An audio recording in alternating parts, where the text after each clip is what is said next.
இந்த சம்பவம் இதுக்கு முன்னாடியே நடக்கும்னு நினச்சேன். ஆனால் பரவாயில்ல, இவ்வளோ நாள் தள்ளி நடந்திருக்கு. வேற ஒன்றும் இல்லை, டே 87 ஆஃப் 100 டேஸ்ன்னு 2 நாள் போஸ்ட் பண்ணியிருக்கேன் வீடியோவை.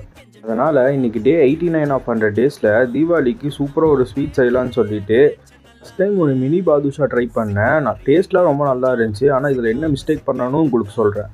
ஃபஸ்ட்டு ஒரு 300 கிராம் மைதாவில் ஒரு 1/4 டேபிள் ஸ்பூனுக்கு பேக்கிங் சோடா போட்டு ஒரு 50 ml நெய் ஊற்றி கொஞ்சமாக தண்ணி ஊற்றி ஒரு சப்பாத்தி மாவு மாதிரி நல்லா பசைஞ்சு எடுத்துக்கோங்க. இது ஒரு அரை மணி நேரம் ஊறணும். ட்ரை ஆகாமல் இருக்கிறதுக்கு ஒரு டேபிள் ஸ்பூன் நெய் ஊற்றி அதை அப்படியே ஊற வச்சுக்கோங்க. இப்போ சர்க்கரை பாகு காய்ச்சறதுக்கு ஒரு 200 கிராம் சர்க்கரை, கொஞ்சமாக தண்ணி ஊற்றி ஏலக்காய் போட்டு நல்லா பாகானோன்னே கட்டியாகாமல் இருக்கிறதுக்கு 2-3 ட்ராப் லெமன் ஜூஸ் ஊற்றிட்டு நம்ம ரெடி பண்ணி வச்சுருந்த மாவை இந்த மாதிரி குட்டி குட்டி பாலாக ரெடி பண்ணி நடுவில் இந்த மாதிரி ப்ரெஸ் பண்ணிவிட்டு லோ ஃப்ளேமில் வச்சு நல்லா ஃப்ரை பண்ணி எடுங்க. அதுவே மேலே எந்திரிச்சு வரும்.